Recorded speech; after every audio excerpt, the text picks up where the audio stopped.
अब तक हमने समानुपात के बारे में जाना। आज हम देखेंगे समानुपात से संबंधित मिथ्या धारणा और समानुपात प्राप्त करने के तरीके।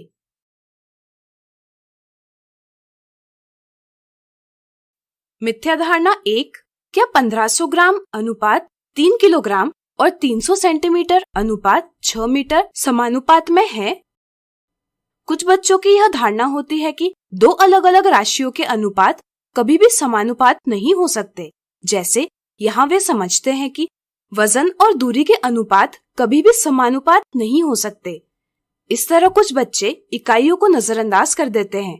वे देखते हैं कि 1500 अनुपात 3 बराबर 500 अनुपात 1 है और 300 अनुपात 6 बराबर 50 अनुपात 1 है।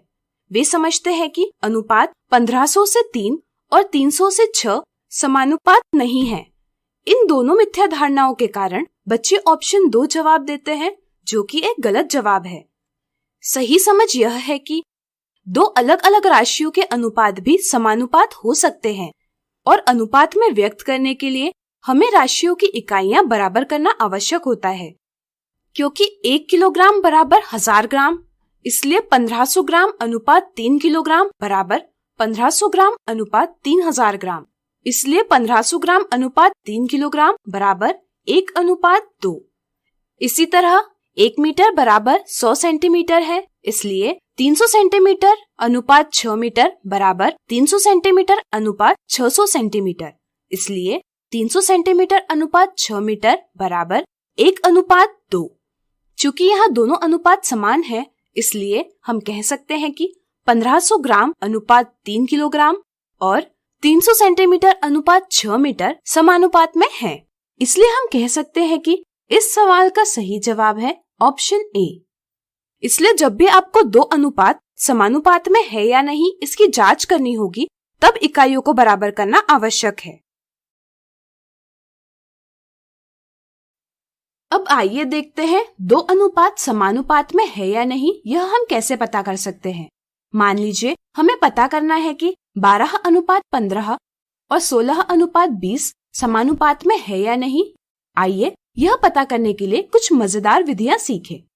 एक विधि तो हमने सीख ली है, जिसमें हम दोनों अनुपातों को भिन्न के रूप में व्यक्त कर इनका सरलतम रूप प्राप्त करते हैं। ऐसा करने के लिए हम प्रत्येक भिन्न के अंश और हर का मस प्राप्त करते हैं। जैसे यहाँ 12 और 15 का मस है 3 और 16 और 20 का मस है 4। अब हम प्रत्येक स्थिति में मस से अंश और हर का विभाजन करते हैं।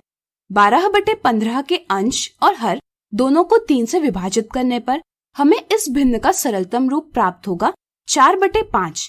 इसी तरह 16/20 के अंश और हर को 4 से विभाजित कर इस भिन्न का सरलतम रूप प्राप्त होगा 4/5। चूंकि दोनों भिन्न के सरलतम रूप समान है, इसलिए 12 अनुपात 15 बराबर 16 अनुपात 20 है, यानी कि दोनों अनुपात समानुपात में हैं।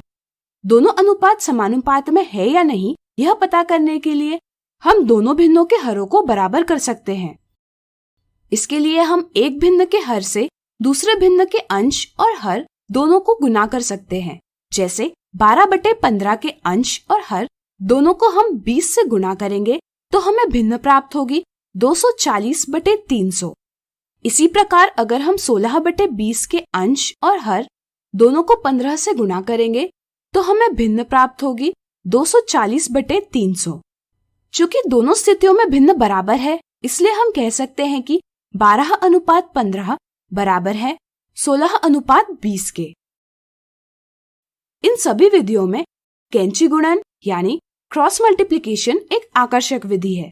इसमें हम दोनों भिन्नों को इस प्रकार व्यक्त करते हैं, फिर हम इनका कैंची गुणन करते हैं, यानी कि पहले भिन्न के अंश को दूसरे भिन्न के हर से गुणा करते हैं और दूसरे भिन्न के अंश को पहले भिन्न के हर से गुणा करते हैं। 12 गुणा 20 बराबर 15 गुणा 16। 12 गुणा 20 का परिणाम है 240 और 15 गुणा 16 का भी परिणाम है 240।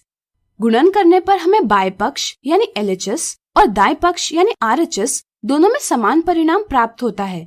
तो हम कह सकते हैं कि 12 अनुपात 15 और 16 अनुपात 20 समानुपात में है।